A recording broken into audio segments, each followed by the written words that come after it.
İkinci Qarabağ müharibəsindəki məğlubiyyətdən sonra Nikol Paşinyanın növbəti dəfə hakimiyyətə qayıdışından demək olar ki 4 il keçir. Bu müddətdə Ermənistan həm siyasi, həm də iqtisadi cəhətdən dərin problemlərlə üz-üzə qalıb. Dövlət borcunun sürətlə artması, iqtisadiyyatdakı durğunluq və regionda təhlükəsizlik zəmanətlərinin zəifləməsi cəmiyyətin ümumi narazılığını daha da artırıb.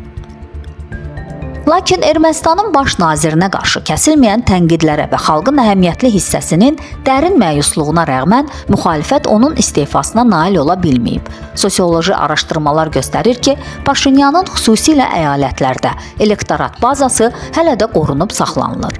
Bu isə onun siyasətinə olan güvəndən yox, daha çox məntiqli alternativin olmamasından irəli gəlir. Bu reallıqlar fonunda Paşinyan zəifləsə də sistem içində ən stabil fiqur olaraq qalır. Müxalifət isə özünü effektiv şəkildə təşkil edə və xalqın real narahatlıqlarına cavab verə biləcək alternativ siyasət ortaya qoya bilmir.